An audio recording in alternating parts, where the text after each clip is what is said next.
I think that's really important because a lot of businesses, they look at advertising as some kind of a magic bullet that's going to fix all of their problems. And that's not how advertising works. Advertising is really fuel on the fire of what you're doing. And so if you have, a bad business model or an offer that's not compelling to people or so forth, advertising's not going to fix that. It's just going to get you more bad. And so it's really important to have your other things working well and then look at advertising as, okay, now I'm going to get more people into my funnel, more people exposed to who I am, and try and scale that way. Hi, everyone. Welcome back to the Social Hotelier podcast with me, Sam-Erik. Are you wasting thousands on digital ads without even realizing it? Most businesses are without a clear strategy. In this episode, we uncover how to stop burning your budget and start making your ads work for you. Join us for an enlightening conversation with John Horn, CEO of Stub Group, a leading digital advertising agency. In this episode, we will explore the cutting-edge strategies shaping Google Ads, Meta, and beyond, and uncover how businesses, big or small, can thrive in an AI-driven landscape. Whether you are curious about avoiding common pitfalls, tracking campaign success, or exploring the future of platforms like TikTok and Pinterest, this episode promises actionable insights and expert advice. So don't miss the chance to stay ahead of the curve. So welcome, John, and thanks for joining us today. Thank you so much for having me. Well, maybe we get started. Is that first, I think for our audience to get some background, can you share about your professional experience? Absolutely. So I've been really focused on the digital advertising space for over the last decade, specifically through my company, Stub Group, like you mentioned, the CEO of, and get to work with all sorts of different types of businesses across a pretty wide spectrum of business models and industries, and helping them navigate that landscape of digital advertising, platforms like the ones you mentioned, and ultimately figuring out how do we find new customers, connect with them, bring them on board in a cost-effective way to help businesses scale and make more money online. Very good. Well, to be successful, you must have, on a personal level, some superpowers. Or what is your superpower? I don't know if I'll be as bold to say I have a superpower, but I would say I do, genuinely care about the clients we work with, their success, the quality of work that we put into things.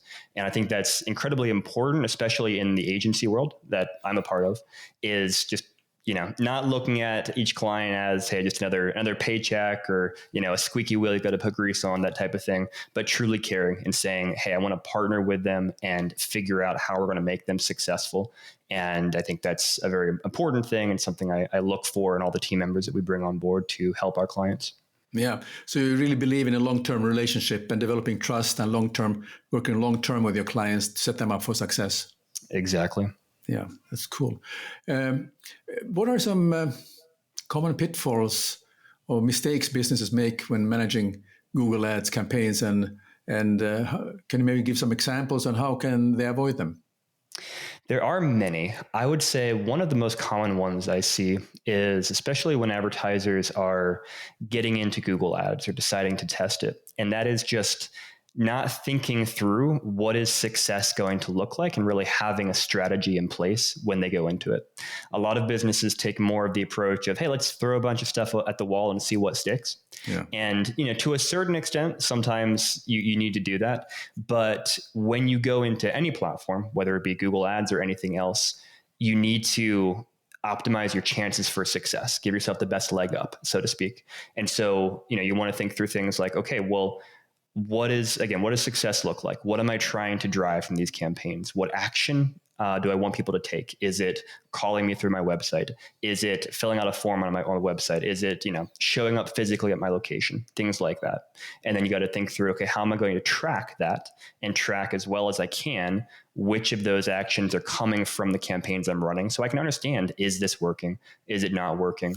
And which parts of it are working, so I can scale that, double down on that, and then cut the things that just aren't working and driving the results I want to drive. Yeah, I mean, you must have these conversations with the with your initially with the client of about the goals and so on. And when you talk about pitfalls, can you just share something that what is the worst case scenario if they have such a high expectations that that they will start to make that it's immediately successful, and then maybe it's a lack of patience because of not having that experience. So what are the things that you're telling them to be cautious about? Yeah, so a couple of specific things I would say. First of all, you mentioned patience, and I think that's really important because a lot of businesses, they look at advertising as some kind of a magic bullet that's going to fix all of their problems. And that's not how advertising works. Advertising is really fuel on the fire of what you're doing. And so if you have, a bad business model or an offer that's not compelling to people or so forth, advertising is not going to fix that. It's just going to get you more bad.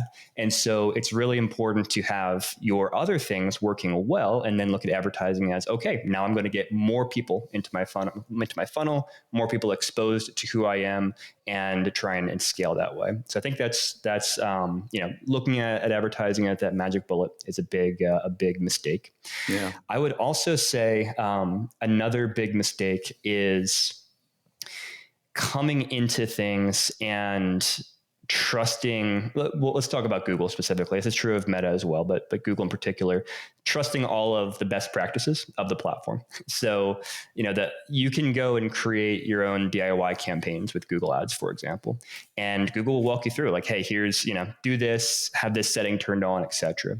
But at the end of the day, a lot of the kind of default settings and things that Google's going to push you towards are not necessarily in your best interest as an advertiser. And so a lot of people will just do everything Google says, run campaigns. The campaigns will bomb. They won't get good results. And they'll say, oh, Google Ads doesn't work for my business. But the reality is they haven't run a good campaign to know whether or not it could work for their business. And so I see that happen very often as well. Yeah. So do you go through like a checklist with them about those settings and so on, so that you help them to avoid those kind of pitfalls that somebody like if I go get into advertising or getting my advertising campaign, that I will not fall into those kind of beginner's mistakes, if you will. Yeah, we basically do all that work for them. So we're responsible for the ad account, and we've got all those internal things where it's like, okay, watch out for this, watch out for that.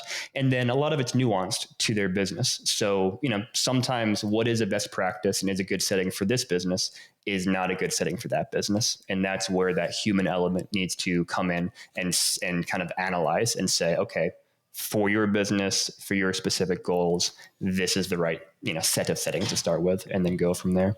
Yeah. And people talk about, I follow, of course, the social media campaigns, and also I'm looking quite a bit on Instagram, in fact. And I noticed how hotels and restaurants are more and more focusing or having campaigns on those rather than spending on the traditional advertising. But in your opinion, maybe some tips you have, how can hotels and restaurants leverage the platforms like Instagram or maybe Meta ads to create meaningful customer engagement? Yeah, Instagram, Meta, platforms like that can be fantastic places to get that customer engagement. And I would encourage very much focusing on that word engagement. So how can we get people actually engaging with, not just engaging with our content, but creating content for us? So there's this idea of UGC, or user generated content.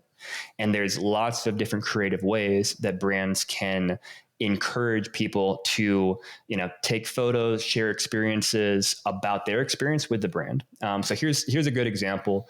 I would say actually a missed opportunity, but something that could have been really good. So I was traveling recently with my wife in Rome, in Italy, and we're just walking down the street, came up to this sign. It had a picture of, two people kissing, and it had something in Italian. So pull out Google Translate. I don't know Italian, but okay, what is this? Translate it to English. And basically it's something like, kissing is mandatory in this zone, something like that. It's kind of a cute little thing. Yeah. I was like, oh, cool. And there's an Instagram handle on there. And what I thought it would be was, I thought it was going to, be a location, basically, hey, take a picture of you kissing and put it on here. And you'd have this, kind of really cool, hashtag of people at this location, sharing an intimate moment. It wasn't actually that. It was just taking us to a clothing brand, which was, less exciting, but that could have been a great experience. If you're having something like that at your hotel or your resort, where you're encouraging people with a hashtag to capture that moment, share it, and then all their friends and acquaintances on the social platforms see that type of thing. And you're getting all sorts of free and fantastic brand exposure through things like that. Yeah, that's a great tip. Absolutely. I think there are hotels, of course, and restaurants who are, particularly hotels who are, they are trying to set up a sort of a Instagrammable location of the hotel. Some of the hotels or resorts have a natural setting, so they really don't need to do anything about it. But actually then on the other side, you have some indoor space, or whether it's off the lobby or in a kind of quiet corner where they have there's a famous artist who has created some kind of artwork, and this is a kind of a background for successful selfies, if you will. So there are many ways hotels can leverage this opportunity, and also creating some call to action to get a little bit of a conversation going there, isn't it? Absolutely. Yep. Having a mural there, like you said, which is a great spot, and having a hashtag, having just kind of clearly delineated areas where, hey, yep, share this, as well as thinking through, what's something that you can do to surprise in a very good way the guest and create that moment of excitement where they're like, you'll never believe what just happened to me. They did this, and they just want to share that with their friends. And how do you share with friends these days? Social media. So looking to create those moments of wonder and those locations that inspire people to share what they're doing, share the experience they're having, which then by default also shares your brand in a very positive light with the world. Yeah, yeah.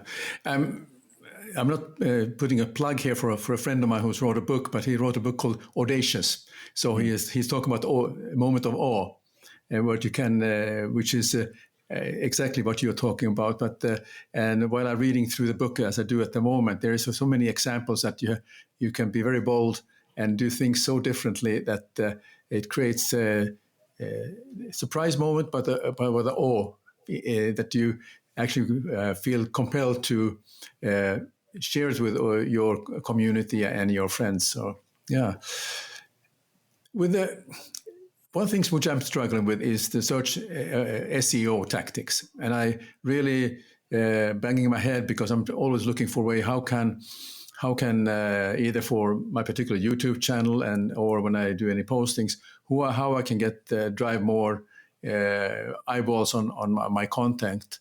But my question really is, with the decline of traditional SEO tactics, how can businesses adapt their strategies to remain visible in search rankings? Yeah, SEO is very different than it used to be. We're a long way from those 10 blue links that used to be the focus of optimization. And now you've got, sure, you still have the blue links, but you've got ads, you have AI overviews, you have videos and so forth. And so one of the things that I think it's important for businesses, for websites to focus on is what are the areas where there's a bit less competition, where you can get kind of more bang for the buck in terms of the investment of time and energy that you put into things. You mentioned YouTube, and I think that's an area for a lot of websites where that's something they can capitalize on. Video results are a top thing that comes up when you search on Google. They're a big part of the SERP now, the search engine results page. And then obviously YouTube itself also is, as Google likes to say, that second largest search engine, a place where a lot of people actually go to start searches as well. And I would say for the majority of industries, there's going to be just less content that can come up on YouTube than, websites and landing pages that could come up. And so really looking to create great videos that are optimized towards the types of questions people are asking. It could be things like, hey, you have a hotel in Rome. Awesome. Well, what are some things, sure, you could go after things like, hotels in Rome and try and capture that keyword, and maybe that makes sense. But also, what are questions people are asking that would indicate they might be interested? So again, I just traveled to Rome recently. We traveled with 2 small children, and we found a resource that had tons of information about what do you do in Rome when you have small children. Well, that's kind of a long tail thing, but you could create videos about that and stand out from the competition, stand out from just the general, hey, top 10 hotels in Rome, things like that, and create create, interesting content, helpful content. And then, hey, oh, by the way, have plugs in there for, our hotel is family friendly. We're here. We'd love to see you. Things like that. So I think when we're looking at, like in the search engine results page, video is kind of an underserved area where I encourage a lot of brands to put attention. And then also on the video side of things, I would emphasize shorts. So shorts specifically on YouTube get a tremendous amount of views right now, especially compared to long form videos. And they are often an intro for people into long form videos. So people maybe start seeing your shorts, find, that, oh, that's cool. That's interesting. See a couple of those coming up in their feed. And then from there, they may subscribe to you or go, when they have time, watch a longer form video on your YouTube channel. And so I highly encourage, lots of shorts, again, high quality, like good stuff, stuff that people are going to be interested in, not just churning out content for the sake of content, but, cool videos that will then represent your brand well and get people watching more of your content. Yeah, I mean, I noticed that shorts is very good. I mean, I divide, for instance, our episode when it comes out, it'll be in chapters, of course, so people will kind of choose which what they want to focus on when they're looking at this episode with you, John, and the topics of our conversation. But then when I cut it to shorts, also I try to look for some particular point in the conversation that might appeal to the audience who are interested in this topic, and put that into shorts, which then drives them to hopefully look at the rest of the video in the long form. So that's my strategy. So am I on the right track with this? Absolutely. Yeah. And we see the same thing, with our own YouTube channel here at Stud Group, is that our shorts content gets exponentially more views, generally speaking, than the long form.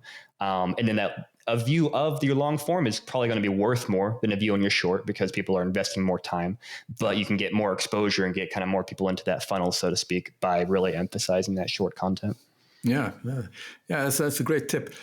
So another thing which I'm curious about, how do you approach balancing innovation with compliance in digital advertising, particularly when avoiding ad disapprovals or account suspensions, which is a very sensitive topic for a lot of people and worries.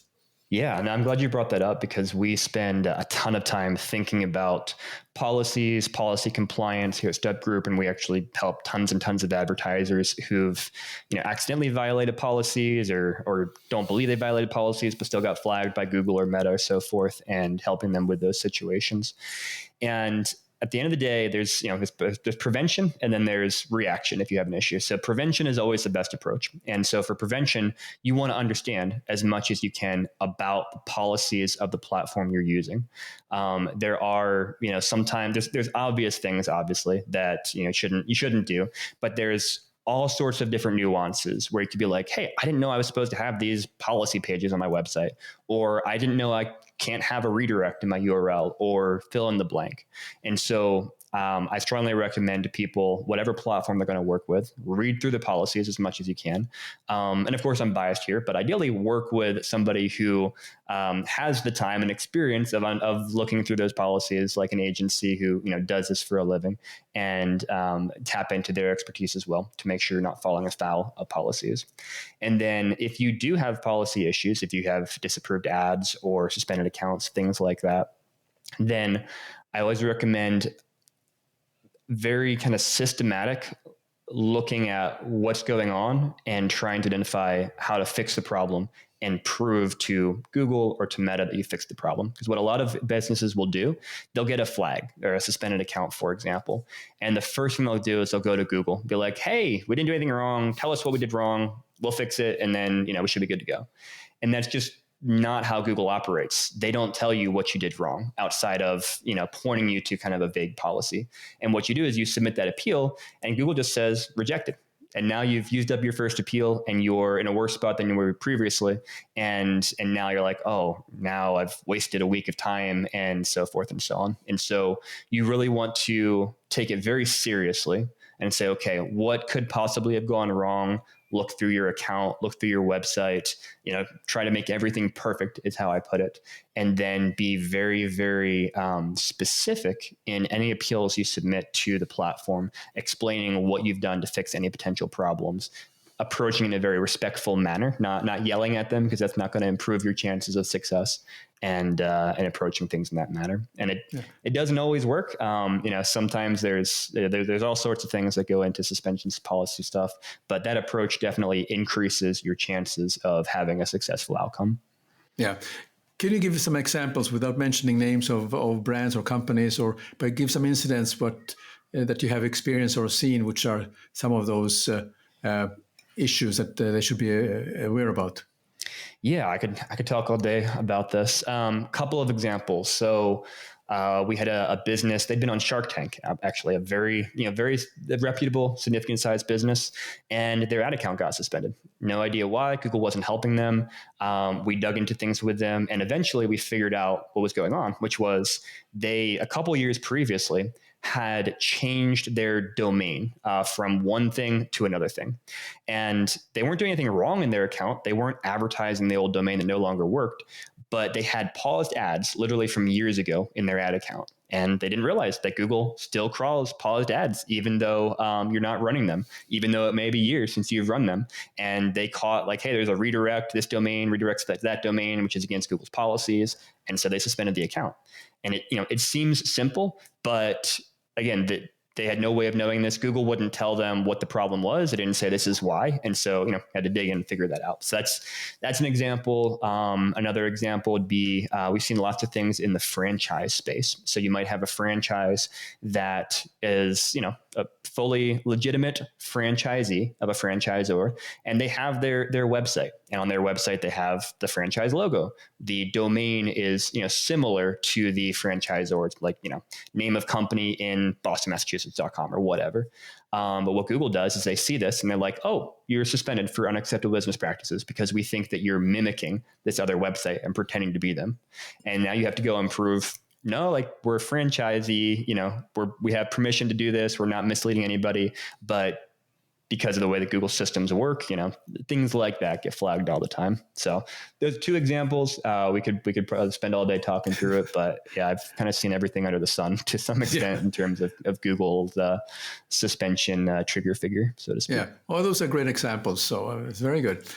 What do you think newer platforms like TikTok or Pinterest will play in the future of digital marketing for diverse industries, including hospitality? TikTok is definitely the most significant, relatively new channel that has already such a massive impact on kind of all forms of life. It's also ironically the one where there's the most we don't know what's going to happen from a policy perspective, at least in the US. So we'll see where things go there. But yeah, I mean, it's tremendously important. People spend so much time on TikTok. They consume so much content. And I think that's a very important channel, especially for people in the hospitality space to be, because hospitality, it's so experience focused. It's so visual. It's seeing what does it look like. It's seeing this amazing view. It's seeing this awesome hotel room, things like that. And so I think TikTok's a very important place to be, particularly for people in the hospitality space. I think Pinterest, as another example, I would say much less important than TikTok. I think there's definitely times where it's relevant. I would say, it's got a much smaller user base and a bit of a different type of user base as well. So if I was going to kind of pick, let's say maybe a graduated list of channels that I want to spend my time on as a hospitality brand in terms of organic content that I'm putting out there, TikTok and I'd say YouTube are probably going to be the top two, honestly, that I go for. Maybe Instagram a very close second, then Facebook. Then after that, maybe things like X, Pinterest, kind of further down, Snapchat, things like that. But yeah, TikTok, YouTube, and then really Instagram are probably the top three that I would say should be a focus. But then would that be also because of the depending on your strategy on the audience you're trying to attract? So TikTok is for some particular age groups or generations compared to YouTube, or is there a relevance there?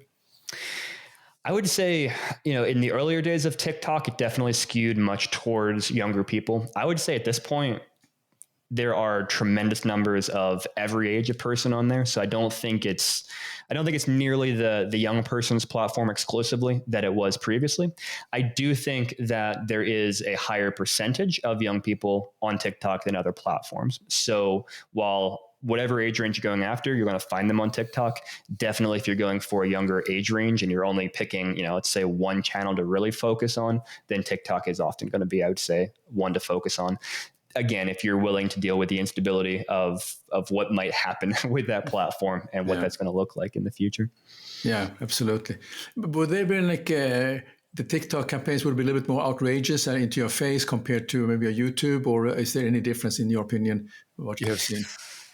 I would say I don't see massive differences between the platforms. And part of that too is because a lot of people, take the same content and put it across multiple platforms. So you'll have the same short on TikTok as on Instagram, as on YouTube, that type of thing, in terms of the short side of things. Yeah. So I would say, it's a little bit agnostic as far as the content goes.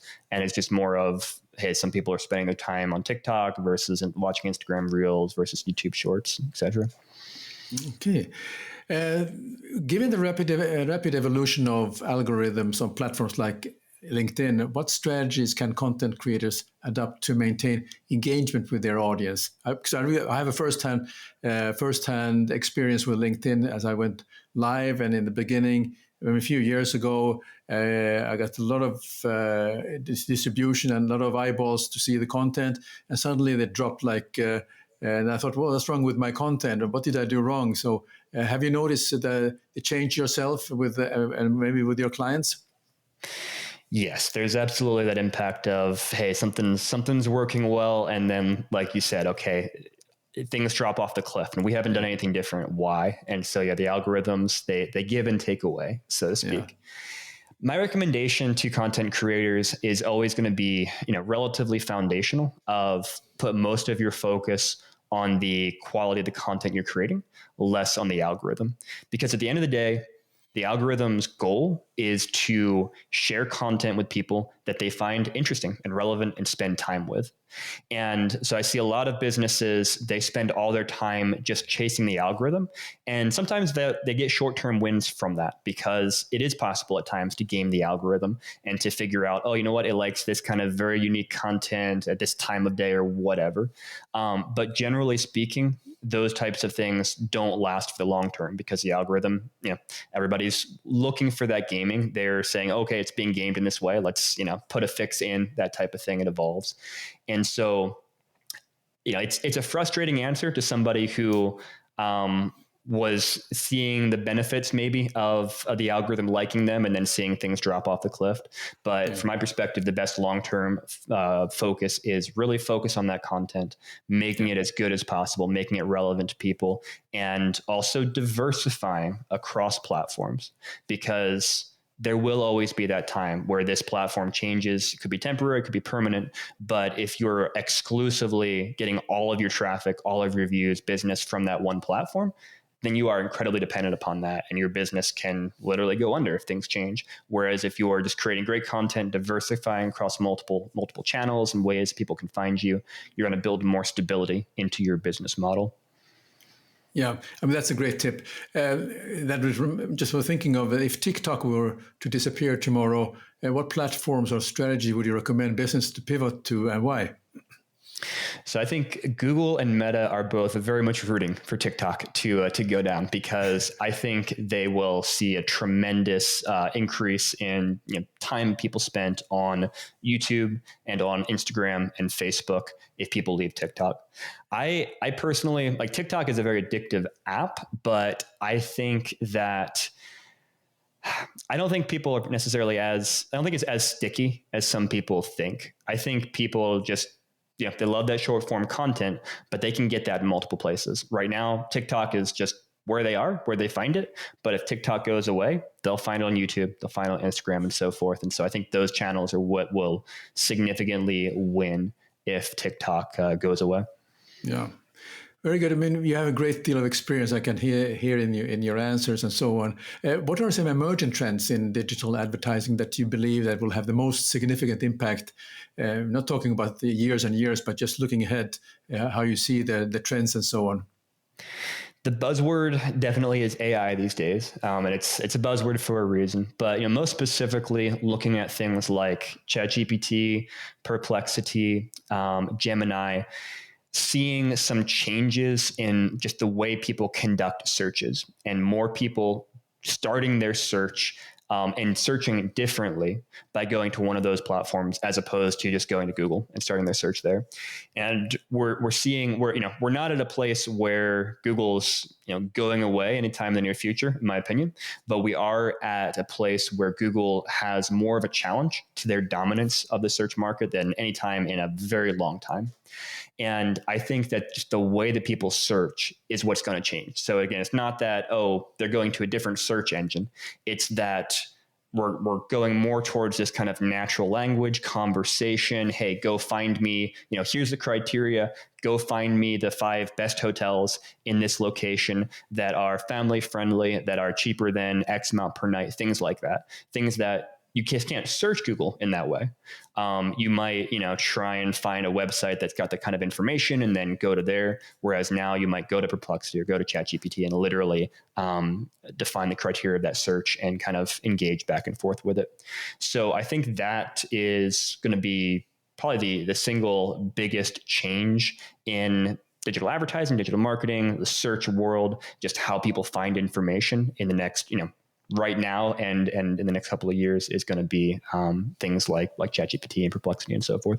Yeah, and I think you have to explore continuously, not just be comfortable with what you're doing at the moment, but try and don't worry about failing there, but then you try something else. I mean, that's how I think I see how the world works. That you just have to try a number of things, and it might be the craziest idea. People say that you don't try that, but you try it, and who knows? It might work, in fact. Absolutely. Yeah. Well, I mean, you mentioned earlier that you're traveling on holidays with your family and so on, and obviously we are a hospitality channel. So, as many of our listeners know, we love technology here at the Social Hotelier. The only way to keep up with the new demands of travelers is to keep up with the latest trends and so on, from whether it's, it's not so new anymore, but self-check-in, digital concierges, and keyless entries and so on. So I'm just curious to get your view on automation in hotels, because we see that this has escalated, particularly you could see that from the time of the pandemic. Do you think this is a way of the future, or with less human contact? So is automation in hotels good or not, or how you see it from the customer point of view? I personally like automation and the efficiencies that come with it. Ironically, so I mentioned I was traveling to Rome recently. They just put a law in place recently where Airbnb hosts can't offer self check-in, where they have to meet you physically and do things. So legislatively, there are definitely some areas where there's pushback on automation and self check-in and whatnot. But personally, I like it. I think it's one of those things where you're always going to have, at least for a while, you're going to have different buckets or segments of population. You're going to have people like me, and I think probably it's going to skew more towards young people who just grew up in a more technologically, first world, where we're more used to self-check-in, self-ordering, things like that. And we like the efficiency that comes with that. Whereas there's also going to be people who just like that human touch and aspect.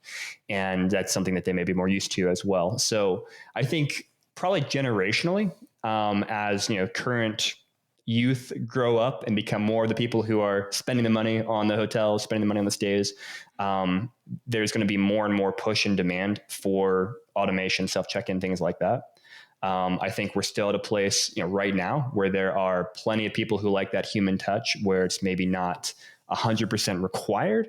And I'm talking a little bit, certainly I'm talking outside of the scope of my expertise, because I'm not in the operations side of the hotel industry. So extrapolating some opinions here, But I think as people, as the current youth get older and become more of the money spenders, it makes sense to really lean into that automation side of things. Yeah, I mean, from my experience, I also enjoy the fact that I can. I'm arriving to let's say I would fly into Rome. It's a late night. I love the idea that I can just I have everything in my hand that I can get up to the room right away. And then when I actually need some help, maybe the next day and so on, I want to ask a question, then I can of course connect with a person in concierge or one of the service managers and so on. But I really also enjoy the fact that I can have a quick access to the room. I'm tired. I'm not interested in having a long chat with anyone. I just want to get some rest. But the key factor is that when you have when you get to the room and something is not right there, and how to get it fixed quickly. And I found, of course, that if you had someone in certain hotels, you have people to escort to your room, then you can. Normally in these hotels, then they will explain to you the features, and also they will also notice themselves that, oh, okay, we are missing this, we are missing that, so they'll fix it right away. But when you go to the room and you realize that you had already taken a shower and you're ready to go to bed, and you realize something was missing, then do you really want to make that call again and get it fixed? So there are different pros and cons on this, but generally also, I'm in favor of, particularly when I'm arriving, that I can have I can get to the room and then not going into a long conversation until I'm ready to have that conversation myself. Yes, that's very much where I'm at as well. That at the end of that long day of travel, I just want to get there and rest. No, not looking for that conversation. Sure. So I just have two more questions for you before we wrap up, and your tips and tricks and advice has been very helpful. One question that I like to ask all my guests, besides what we have talked about, what other trends do you see happening in hospitality that hoteliers should take note of? Understanding when you travel more on holiday and so on, but just sort of any thoughts that you have on this, what you have observed. Yeah, I would say one thing I'd like to see more of is the ability for shorter term stays at hotels and locations. And there's certainly some business models where they're trying to say, hey, you don't have to book a whole night or 2 nights. Hey, you fly in, you are at the airport for a while, you just need to freshen up before continuing on, things like that. I was looking for something like that recently on our trip in Rome, and were very few options for kind of a short stay that didn't require, an overnight that wasn't necessary. So I'd love to see more of that. I don't know if that's going to happen or not. I don't know how kind of all the economics of that work. But I'd love to see that. And I would say, the other probably biggest thing that comes to mind for me is, again, how hotels are going to kind of work and integrate with things like ChatGPT and Perplexity, who are becoming the new search engine for stays, and trying to make sure that, hey, if I'm a hotel, I'm a hotel chain, for example, I want to make sure that when someone searches ChatGPT, for example, for my area, that I'm coming up as an option. If you're like, hey, what are the best hotels here? I want to be on that list. Now, how exactly you do that is the $1 million question right now. Yeah. And I can't tell you exactly how you do it because I don't know. But a lot of it, of course, goes down to the same principles as SEO historically, which is making sure you've got great content, information online. It's structured in a way that's easy to see and observe. You have, the credibility of people linking to you that shows that you're not just a fly-by-night operation.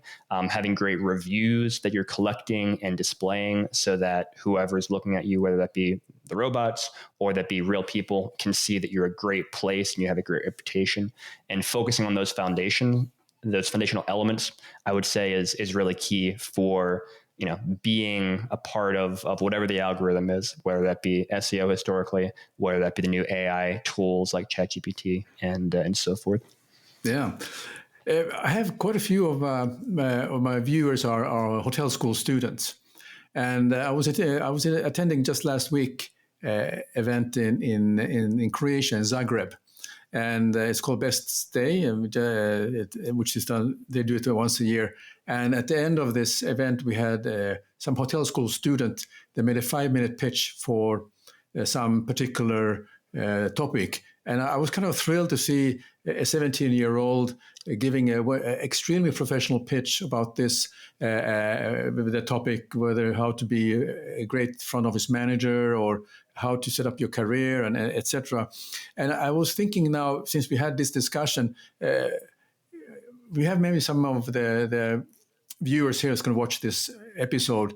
So some saying they're thinking, well, I want to get into this this part of the business. John, what tips would you give them? How should they get started to get into this advertising agency business, and what are the steps they maybe should take to get started? That's a great question. I would say we're in such a fast moving industry that getting in and actually doing the work is key. If you try and go to school for digital advertising, a 4-year degree, it's like, well, hey, you get to the end of it and everything is completely different than where it was when you started 4 years ago. Yeah. So that doesn't really work. And there's certainly value in courses, but even there, things change so often that I think, courses can be super helpful if they're recent and well done. But at the end of the day, I would encourage just find an agency, find an advertiser, find someone that you can actually start doing this with. And you're probably not going to make a lot of money initially. Look at it for experience. Are there small businesses that you can say, hey, I have time and I'm going to trade that for you. You don't have time. I'm going to help you and I'm going to figure things out. I'm going to figure out what is it like to post things on a Facebook? What is it like to run a Google ad? Things like that. And just go out and do it. And it won't always work. You will fail, but hey, that's true of everybody in the industry. No matter how expert you go, it's about failing, learning from that, figuring out what worked, what didn't work, iterating upon that, and just getting that real world experience is, I think, the best place that you can go if you want to get into this industry. Yeah, that was a great tip. Now, people who are interested to find out more about John Horn or Stub Group, how can they reach you? And probably have maybe a hotel student in Zagreb that say, "Oh, I'd like to have a short conversation or an exchange of messages with John Horn." How can they reach you? Yeah, so a couple places. Our website, stubgroup.com, has a lot of information about us and the way people can reach out. You can find me on LinkedIn just by searching my name. And then last thing I would say is our YouTube channel. We put out a lot of content on there about a variety of things, but very much in the digital marketing space, a lot of free content. So search Stub Group on there and subscribe to that, and you'll get lots of free information coming your way. Well, I'm a subscriber myself, so I'm an avid viewer of your YouTube channel. So great tips. So John, thank you very much for taking the time today and today's episode, and thanks for all your fantastic insight. Well, thanks so much for having me on. I really enjoyed it. Thank you for tuning in to The Social Hotelier. If you enjoyed this episode, please take a moment to leave us a review, give a thumbs up, and don't forget to hit that subscribe button to stay updated. And if you're listening to this episode as a podcast, I'd love to see that you give us a review on, let's say, Apple Play, and then that will mean the world to me. All this, what you do, will help me to grow the show, and I will be able to bring more guests to the show. So we have an incredible lineup of guests coming your way, so stay tuned for more thought-provoking conversations. Until next time, take care and keep exploring.